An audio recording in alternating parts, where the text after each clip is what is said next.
10వ అధ్యాయం 22వ సర్గ. విశ్వామిత్రుని వెంట. తనకిష్టం లేకున్నా తన హితులు చెప్పినట్లు చేస్తే శ్రేయస్కరమని భావించాడు దశరథుడు. వశిష్ఠుడు చెప్పిందంతా విన్న దశరథుడు సంతోషించి ముని వెంట పంపేందుకై లక్ష్మణుడితో సహా రామచంద్రుడిని నిండు మనస్సుతో పిలిచాడు. రామలక్ష్మణులు ఇద్దరిది అవినాభావ సంబంధం కాబట్టే లక్ష్మణుడితో సహా రామచంద్రుడిని పిలిచాడు అని అనడం జరిగింది. తండ్రి పిలవగానే కులోచితమైన ధర్మకార్య నిర్వహణకు తమను ఉపయోగించబోతున్నాడు కదానని, సాధువర్తనులైన ఋషులను రక్షించేందుకు వారికి కీడు కలిగించనున్న అధర్మవర్తలను శిక్షించే సమయం వచ్చింది కదానని, అవతార ప్రయోజనం సమకూరడం ప్రారంభమైంది కదానని మనసులో సంతోషం ఉప్పొంగుతుండగా వచ్చిన కొడుకులకు తొలుత తల్లిదండ్రులు మంగళాశాసనం కావించారు. తల్లిదండ్రులు దీవించారనడం సమాసం కొరకు కాదు, శ్రేష్టత్వాన్ని బట్టి తల్లి ముందు చెప్పబడింది. మహాకార్యార్థమై పంపేటప్పుడు తల్లిదండ్రులు దీవించి పంపాలి. అయితే తల్లి దీవెనే ప్రధానం. తర్వాత పురోహితుడు శుభమైన మాటలతో వారి హితం కోరి వారికి రాక్షసుల వల్ల బాధలు కలగకుండా మంత్రించారు. దశరథుడు శ్రీరామచంద్రుడిని తన దగ్గరకు పిలిచి శిరస్సు వాసన చూసి మీద చేయి వేసి మహాప్రీతితో అంతరాత్మ సంతోషిస్తుండగా బ్రహ్మసమానుడైన విశ్వామిత్రుడికి రామలక్ష్మణులను అప్పగించాడు. కౌసల్యానందనుడైన శ్రీరామచంద్రమూర్తి అవతార ప్రయోజనానికి అంకురార్పణ చేయబోతున్నాడు కాబట్టి దేవతలు శుభశకునాలను ప్రదర్శించారు. దశరథనందనుడు అనకుండా కౌసల్యానందనుడు అనడానికి కారణముంది. దశరథుడిలాగా కౌసల్య ఎదురు మాట్లాడకుండా తన కొడుకును చిన్నవాడైనప్పటికీ ఘనకార్యం చేసే అవకాశం వచ్చింది కదా అని సంతోషంతో అనుమతించింది కనుక అలా సంబోధించి ఉండవచ్చు. భవిష్యత్తులో ఈయనను ఆశ్రయించి తన కుమారుడైన హనుమంతుడు ధన్యుడై తనకు కీర్తి కలిగించబోతున్నాడన్న సంతోషంతో వాయుదేవుడు ఆయనకు మార్గంలో ఆయాసం కలగకుండా తనకు చేతనైన విధంగా సువాసనాలతో మెల్లమెల్లగా సుఖం కలిగేటట్లు వీచాడు. ఇక తనకు రాక్షసుల వల్ల భయం లేదని, జయమేనని ధైర్యంతో దేవతలు బహిరంగంగా దుందుభులు మోగించారు. భూజాతలు తలంబ్రాలు పోయబోతున్నట్లుగా పూలవాన కురిపించాయి. సూర్యకిరణాలు వేడి సోకకుండా సన్న తుంపర వాన కురిసింది. దేవతలు కనబరిచిన శుభశకునాలను చూసిన అయోధ్యాపురవాసులు బ్రహ్మకుమారుడు కౌశికనందనుడు అయిన విశ్వామిత్రుడి వెంట శుభంగా శ్రీరామచంద్రుడు వెళుతుంటే శంఖాలను నగారాలను సంకులంగా మ్రోగించారు. ముందు తావు చూపిస్తూ విశ్వామిత్రుడు పోతుంటే తన వెనుక లక్ష్మణుడు నడుస్తుంటే ఎడమ చేతితో విల్లు ధరించి సొమ్ములపై సొమ్ములు పెట్టుకున్న విధంగా ముద్దైన జుట్టు కనిపిస్తుంటే చూసేవారికి సంతోషం కలిగించే విధంగా భూషణాలు మెరుస్తుంటే తన ప్రకాశంతో దిక్కులన్నీ వెలుగుతుంటే పురంలో ఉన్న స్త్రీ పురుషులు ఒకరితో ఒకరు మాట్లాడుకోకుండా ఏకాగ్రతతో తననే చూస్తుంటే కొందరు స్త్రీలు పుష్పాంజలులు చల్లుతుంటే దిక్కులు పెక్కటిల్లేటట్లు వాద్యాలు మోగుతుంటే 350 మంది తల్లులు వారి వారి మెడల మీద నిలబడి కిటికీల నుండి కనపడే వరకు పరవశులై తొంగి తొంగి నెక్కి చూస్తుంటే శ్రీరామచంద్రమూర్తి వెళ్తున్నాడు. చేతుల్లో విలంబులు ధరించి తలకు ఇరువైపులా 2 మూపుల మీద 2 అంబుల పొదలు బిగించి 3 తలల పాముల్లాగా కనిపిస్తూ వేళ్లకు దెబ్బలు తగలకుండా తిత్తులు జరుపుకుని తమ దేహకాంతులు 10 దిక్కుల వరకు వ్యాపిస్తుంటే దేహం నిండా ఆభరణాలు ధరించి సౌందర్యంతో మన్మధుడిని మించి నడికట్టుల్లో ఖడ్గాల నుంచి బ్రహ్మదేవుడు వెంటపోయే అశ్విని దేవతల్లాగా శివుడి వెనుక వెళ్లే కుమారస్వామిలాగా శ్రీరామ లక్ష్మణులను విశ్వామిత్రుడు తోడుకుని పోయాడు. బల అతిబల. విశ్వామిత్రుడు శ్రీరామ లక్ష్మణులను తీసుకుని 1.5 ఆమడ దూరం పోయి సరయూ నదిని దాటి దాని దక్షిణం వైపున ఒడ్డుకు చేరి, రామచంద్ర, రఘురామ, నాయనా, నీ చేత్తో ఆలస్యం చేయకుండా నీళ్లు తీసుకునిరా, అస్తమానం కావచ్చింది, నీకు బల అతిబల అనే 2 మంత్రాలను శీఘ్రంగా ఉపదేశిస్తాను. అవి నువ్వు పఠిస్తే దారిలో బడలిక ఆకలి దప్పులు ఉండవు. ఈ మంత్రాల వల్ల కలిగే ఫలం ఇంత అని చెప్పలేం. నువ్వు నిద్రపోతున్నా, హెచ్చరిక తప్పి పరధ్యానంగా ఉన్నా రాక్షసులు నిన్నేం చేయలేరు. భుజబలంలో నీకెవరూ సమానులు ఉండరు. సౌందర్యంలో, వీర్యంలో అసమానుడు అవుతావు. నీ కీర్తి లోకంలో పెరిగిపోతుంది. ఈ మంత్రాలు బ్రహ్మ సృష్టించినవి కానందున సామాన్యమైనవని అనుకోవద్దు. వీటి వల్ల బుద్ధిబలం, యుక్తి, చాతుర్యం లోకోత్తరమై జ్ఞానాన్ని కలిగిస్తాయి. మహామంత్రాలు జపించే వారికి ఉండాల్సిన బ్రహ్మచర్యం, ధర్మబుద్ధి లాంటి సద్గుణాలు నీలో ఉన్నాయి. అందుకే నీకు ఇస్తున్నాను. నువ్వు అనుకున్న పనులన్నీ ఫలవంతం అవుతాయి, సందేహం లేదు.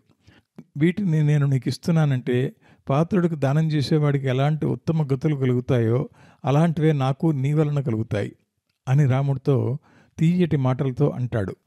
యోజనం, క్రోశుడు, ఆమడ అనే దూరాలు ఒక్కొక్కరు ఒక్కో విధంగా భిన్నంగా చెప్తుంటారు.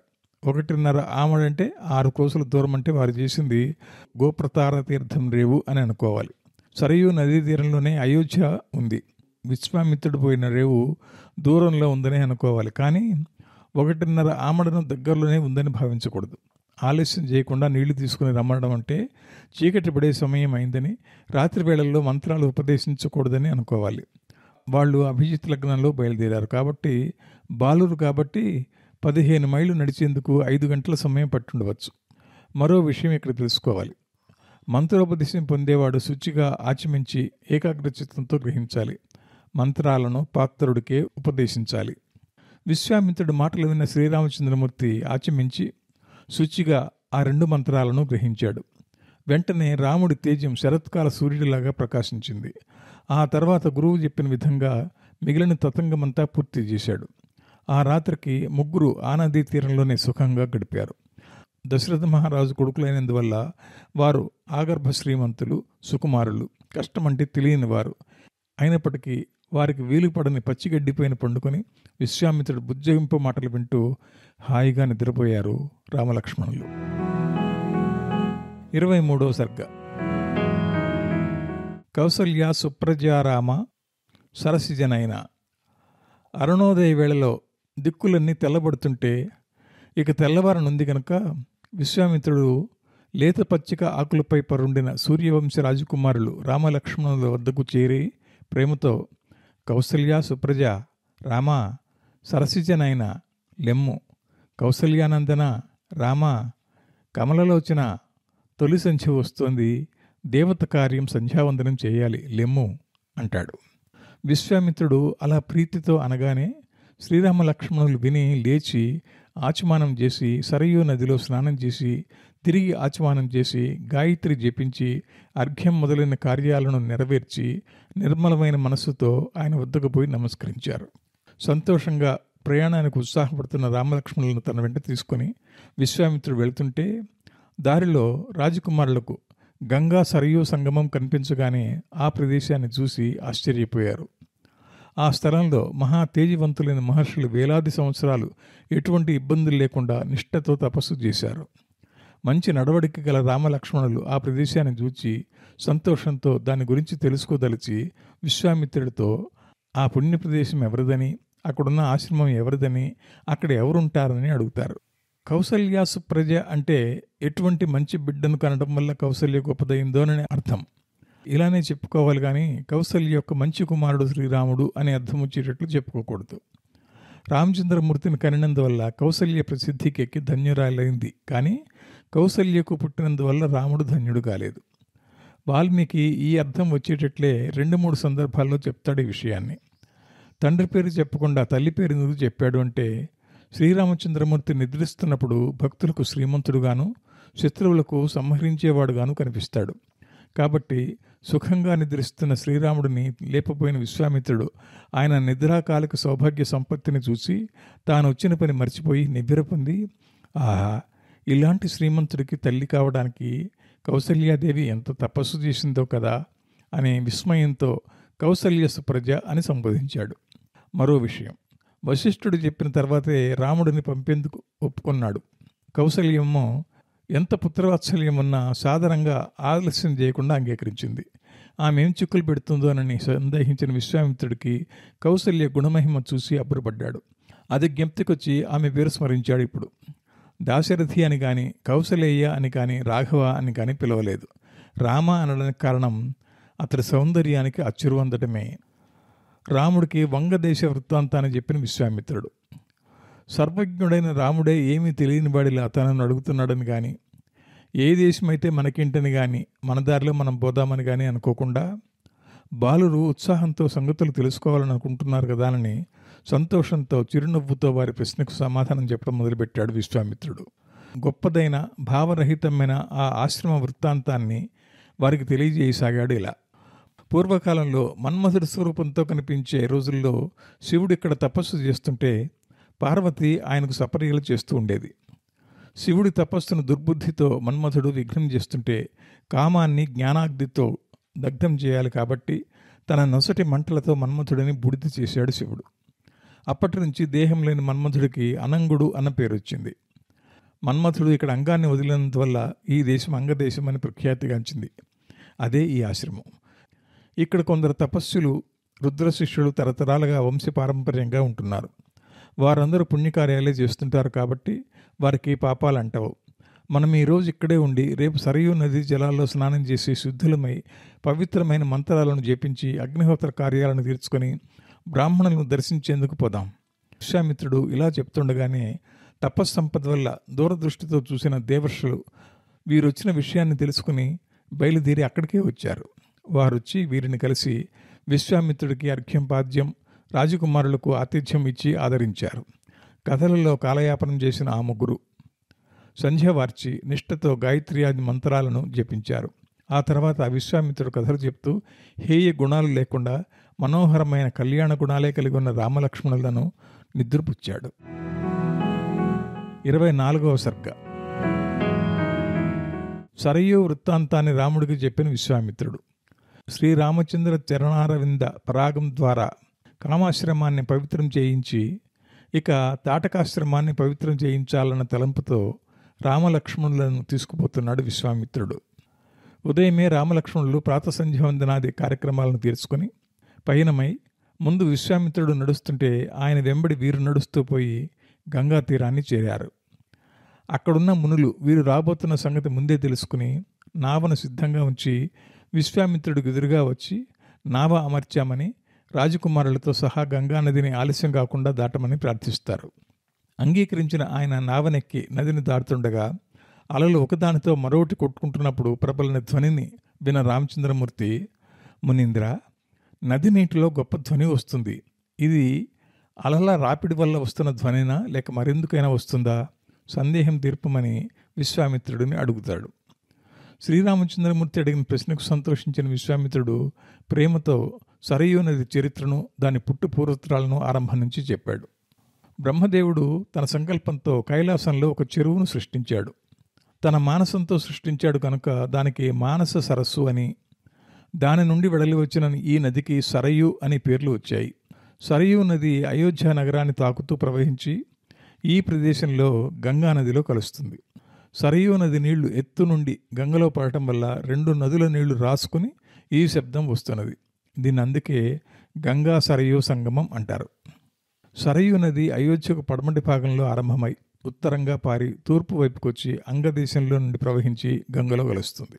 ఇది ఒక పుణ్యతీర్థం కాబట్టి దీనికి శ్రద్ధతో నమస్కరించమని విశ్వామిత్రుడు అనగానే రామలక్ష్మణులు ముని చెప్పినట్లే చేసి నది దక్షిణపు ఒడ్డుకు చేరారు. అక్కడ నావ దిగి ముగ్గురు కాలినడకన ప్రయాణమైపోతుండగా దారిలో భయంకరమైన అడవిని చేరతారు.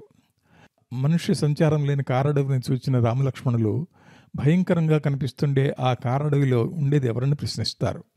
గంగానదికి దక్షిణపు ఒడ్డున ఉన్న ఆ అడవే తాటకారణ్యం. తుమ్మిక చెట్లతో, పాది చెట్లతో, చండ్రలతో, కాకి తుమ్మికలతో, ఏరు మద్దెల చెట్లతో, బోలు వెదురు పొదలతో, రేగు చెట్లతో, ఇతర రకాలైన మరెన్నో వృక్షాలతో, ఖడ్గ మృగాలతో, కణుదురీగలతో, ఎలుగుగొడ్లతో, అడవి దున్నలతో, వీటన్నిటి కలయికతో కలిగే భయంకర ధ్వనులు 10 దిక్కుల వరకు వ్యాపిస్తుండటంతో చూచేవారికి దిగులు పుట్టిస్తూ అందులోకి చొరబడ్డానికి కష్టంగా ఉంది. మలదా కరోశల వృత్తాంతాన్ని రాముడికి చెప్పిన విశ్వామిత్రుడు. ఈ వనాన్ని పూర్వకాలంలో దేవతల వంటి వారు ఏర్పాటు చేశారు. ఈ ప్రాంతమంతా ధన ధాన్య సమృద్ధి కలిగి లోకులందరిచే గౌరవించబడేది. మలదమని, కరోశమని ఈ ఊళ్ళ పేర్లు. పూర్వం ఈ స్థలంలో ఇంద్రుడు కశ్యపుడి కొడుకైన వృత్రాసురుడిని చంపినందువల్ల అతడికి బ్రహ్మహత్యా పాతకం తగిలింది. ఆ దోషం వల్ల ఇంద్రుడికి ఆకలి, మలం వెడవడం జరిగింది. ఇంద్రుడికి కలిగిన బాధను, దోషాన్ని తొలగించేందుకు దేవతలు ఆయనతో దివ్య తీర్థాల్లో స్నానం చేయించారు. దాంతో ఆయనకు బ్రహ్మహత్యా పాతకం తొలగిపోయింది. ఆకలి, మలం రెండూ ఇక్కడే పోవటం వల్ల ఇక్కడున్న ఒక ప్రదేశానికి మలదమని, మరో ప్రదేశానికి కరోశమని ఇంద్రుడు పేర్లు పెట్టాడు. ఈ దేశాలు సౌఖ్యాతిశయంతో అలరారుతుంటే ప్రజలు ధనధాన్యాలతో సమృద్ధిగా ఉండేవారు అని చెప్పాడు విశ్వామిత్రుడు. రాముడికి తాటక వృత్తాంతాన్ని చెప్పిన విశ్వామిత్రుడు కొంతకాలం గడిచిన తర్వాత ఈ ప్రాంతానికి కోరిన రూపం ధరించగల శక్తి ఉన్న 1000 ఏనుగుల బలం గల తాటక అనే ఒక యక్ష స్త్రీ వచ్చింది. తాటక సుందుడు అనేవాడికి భార్య అయి ఇంద్రుడితో సమానమైన బల పరాక్రమాలు, గుండు బాహువులు కలిగి లోక విరుద్ధ చర్యలు చేస్తూ కుత్సితుడై దేవతలకు భయంకరుడై మునీశ్వరులను, బాటసారులను, సాధువులను తింటుండే మారీచుడు అనే నీచ రాక్షస కొడుకును కనింది. వాడు ప్రతిరోజు ఈ ప్రాంతంలో కనిపించిన ప్రతివాడిని తినడంతో అదొక శ్మశానంగా మారిపోయింది. మలద, కరుశాలు రూపురేఖలు మారిపోయి భయంకరమైన కారడవిగా తయారైంది రామా అని అంటాడు విశ్వామిత్రుడు. అలా ఆ దేశం ఏ విధంగా పాడు కాబడ్డదో వివరించి, తాటక నివసించే స్థలం అక్కడికి ఒక ఆమడ దూరంలోనే ఉందని, తన భుజబలంతో తాటకను చంపి ఆ ప్రదేశాన్ని ఖేదం లేని దానిగా తన ఆజ్ఞానుసారం చేయాలని రాముడిని ఆదేశిస్తాడు విశ్వామిత్రుడు. మంత్రం ఉపదేశించిన వాడు గురువు అయినందున అతడికి ఆజ్ఞాపించే అధికారం ఉంది. బ్రతుకుపై ఆశ ఉన్న వారెవరూ తమలాగా అక్కడకు రారని, రావడానికి భయపడతారని, తాటకకు భయపడి పారిపోయిన వారెవరూ తిరిగి అక్కడికి రాలేదని విశ్వామిత్రుడు అంటాడు. 25వ సర్గ. తాటకను శపించిన అగస్త్యుడు. లోకంలో యక్షులు, దుర్బలులు అన్న పేరుందని, అలాంటప్పుడు ఒక యక్ష స్త్రీకి ఎట్లా 1000 ఏనుగుల బలం కలిగిందని సంశయం వెలిబుచ్చాడు రాముడు. జవాబుగా, పూర్వకాలంలో సదాచార సంపన్నుడైన సుకేతుడు అనే గొప్ప యక్షుడు ఉండేవాడు. వాడికి సంతానం లేకపోవడంతో బ్రహ్మ కొరకు తపస్సు చేశాడు. సంతోషించిన బ్రహ్మ వాడికి కొడుకునివ్వకుండా 1000 ఏనుగుల బలం గల కూతుర్నిచ్చాడు. అది రూప యవ్వనాలు కలిగినప్పుడు సుకేతుడు జర్జనీ కొడుకైన సుందుడికిచ్చి వివాహం చేశాడు. వారికి మారీచుడు అనే క్రూరుడైన కొడుకు పుట్టాడు. సుందుడు అగస్త్యుడి వల్ల మరణించాడు. మొగుడిని చంపిన అగస్త్యుడి మీద పగబట్టిన తాటక కొడుకు మారీచుడితో కలిసి దిక్కులు పిక్కటిల్లే విధంగా అరుస్తూ అతడిని చంపబోయింది. కోపగించిన అగస్త్యుడు మారీచుడిని రాక్షసుడిగా కమ్మని, తాటకకు సుందర రూపం పోయి భయంకర రూపం కలుగాలని, మనుషులను తింటూ వికారముఖంతో సంచరించమని చెప్పిస్తాడు. శాపగ్రస్తురాలైన తాటక రాక్షస రూపంలో అగస్త్యుడు సంచరించిన ప్రదేశంలోని మనుషులను తింటూ ఊళ్ళకు ఊళ్ళనే పాడు చేసింది అని వివరణ ఇచ్చి, గోబ్రాహ్మణులకు మేలు కలిగే విధంగా దయను విడిచి తాటకను చంపి కీర్తిమంతుడు కమ్మని రాముడితో అంటాడు విశ్వామిత్రుడు. తాటకను చంపమని రాముడికి బోధించిన విశ్వామిత్రుడు. తాటక మిక్కిలి బలశాలి, శాపం వల్ల క్రూరాలయ్యింది. అలాంటి దాన్ని నువ్వు తప్ప మరే మగవాడు, ఎంతటి వాడైనా, ఏ లోకం వాడైనా చంపడానికి పూనుకోడు. నిలిచి యుద్ధం చేయనే చేయడు. దయాగుణంతో ఇతర సందర్భాలు ఆలోచిస్తూ స్త్రీని చంపితే పాపం వస్తుందని భావించవద్దు. ఇలాంటి ఆలోచన రాజకుమారులు చేయకూడదు. సర్వకాల సర్వావస్థలలో నరపాల కుమారుడు 4 వర్ణాల వారిని రక్షించాల్సిన ధర్మం ఉంది. రాజకుమారుడు కాగానే ధర్మంతో ప్రజలను రక్షించాలి కానీ అధర్మంగా ప్రవర్తించవచ్చా అని నువ్వు అడగవచ్చు. భూమిని పాలించేవారు ప్రజలను రక్షించేందుకు క్రూరమైనా కాకున్నా, పాపం వచ్చినా పుణ్యం వచ్చినా తనపై నిందపడ్డ ఏ పనైనా చేయాల్సిందే. ఎందుకంటే తాను చెడిపోయిన లోకంలో అనేక మందిని కాపాడాలి. తన క్షేమం మాత్రమే చూసుకుని ఊరుకుంటే లోకం చెడిపోయి పాపం కలగొచ్చు. అందరూ చేసిన అన్ని పాపాల వలన తాను చెడటం మంచిదా? తానొక్కడే ఒక్క పని చేసి చెడిపోవడం మంచిదా? అసత్యంతో సత్యం, అధర్మంతో ధర్మం చెడిపోయే సమయం వచ్చినప్పుడు దాన్ని చక్కదిద్దే సామర్థ్యం ఉన్నవాడు ఉపేక్షించి ఊరుకుంటే ఆ పాపం వాడికి తగులుతుంది. ఎందరో మనుషులు, ఆవులు తాటక మూలాన ప్రాణాలు కోల్పోతుంటే నువ్వు వాళ్ళని రక్షించే శక్తి ఉండి కూడా మౌనంగా ఊరుకుంటే గోబ్రాహ్మణ హత్యా దోషం నీకు కలుగుతుంది. స్త్రీవధ అధర్మం అంటే నిష్కారణంగా అధర్మంగా ఇంతమందిని ఈ క్రూరురాలు చంపుతుంటే రక్షించే శక్తి ఉండి కూడా సహించి ఊరుకోవడం ధర్మమా? అలా ఊరుకుంటే క్రమక్రమంగా దుష్టులు ప్రబలిపోతారు, శిష్టులు హతమైపోతారు. ఇదేనా ప్రజారక్షణ అంటే? ఇదేనా ధర్మ సంస్థాపన? అధర్మాన్ని ధర్మమే జయించాలి కానీ అధర్మంతో జయించాలనుకుంటే ఇరువురికి తేడా లేదు కదా. ఒకడెక్కువ మరొకరు తక్కువ అనడానికి వీల్లేదు. ఇరువురు అధర్మవర్తనులే. అధర్మాన్ని ధర్మంతో జయించాలని అనుకున్నప్పుడే అది ఉత్తమమైన మార్గం అవుతుంది. అదే కనుక సాధ్యం కాకపోతే అధర్మవర్తనులను అధర్మ మార్గంలోనే జయిస్తే వారి అధర్మమే వారిని చంపినట్లు అవుతుంది. దీనివలన అధర్మవర్తనుడు ధర్మంతోనైనా అధర్మంతోనైనా చెడిపోతాడని భావం వస్తుంది. కాబట్టి క్రూరులను క్రూరంగాను, కుటిలులను కుటిలతోనూ, అధర్మవర్తనలను అధర్మంగానే లోకహితం కోరి అణచటం తప్పుకాదు. నువ్వు రాజకుమారుడు కనుక ప్రజలను రంజింపజేయాలి. ప్రజలు నిష్కారణంగా చస్తుంటే చూసేవాడు రాజు కాదు. నువ్వు అధర్మ కార్యం చేయాలని నేను చెప్తున్నానని అనుకోవద్దు. నేను కొన్నాళ్ళు రాజ్యం ఏలినవాడినే, ప్రజలను పాలించిన వాడినే. నాకు అందుకే శాస్త్రం చదవటం వల్ల, అనుభవం వల్ల రాజధర్మం తెలుసు. నేను ఇంతవరకు చెప్పింది రాజ్య భారం వహించే రాజ్యపుత్రులందరికీ వర్తించే సనాతనమైన ధర్మం. కాబట్టి దానికి విరోధంగా ప్రవర్తించకూడదు. తాటకకు సమయోచితమైన నీతి అంటే అధర్మమే. ధర్మం అంటే తెలియదు, అధర్మం అంటే ప్రీతి. కాబట్టి దాన్ని చంపు. రామచంద్ర, నీకు నేను చెప్పిన విషయాలకు పూర్వ దృష్టాంతాలున్నాయి. విరోచనుడు కూతురు మంధర భూమిని చంపే ప్రయత్నం చేస్తుంటే వజ్రధారతో ఇంద్రుడు దానిని చంపలేదా? లోకంలో ఇంద్రుడు ఉండకుండా పోవాలని సంకల్పించిన భృగు మహర్షి భార్యను, శుక్రుడి తల్లిని విష్ణువు తన చక్రధారతో చంపలేదా? వీళ్ళిద్దరే కాదు, అధర్మ ప్రవర్తనల స్త్రీలను చంపిన రాజులెందరూ ఉన్నారింకా. కాబట్టి నువ్వింకా ఆలోచించాల్సిన పని లేదు. నేను చెప్పినట్లే తాటకను చంపు అని విశ్వామిత్రుడు రాముడికి పలు విధాలుగా బోధిస్తాడు.